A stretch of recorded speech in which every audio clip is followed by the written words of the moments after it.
আমি নারী, আমি মহীয়সী, আমি জননী কন্যা জায়া, আমি ধরিত্রী শ্যামলা সুফলা স্নেহ মমতা মায়া।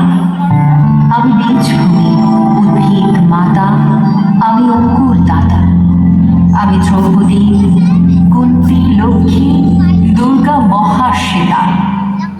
মনন মনীষা প্রতিভা সবার জন্ম আমারই গর্ভে।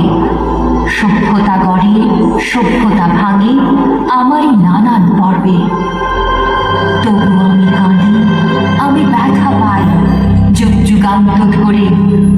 আমি সৃষ্টি তবু ধ্বংসের হাহাকার বুক ভরে। মেয়ে মানুষের জগৎকে ছেড়ে মানুষ হবার স্বপ্নে আমার লড়াই জেগে থাকে সব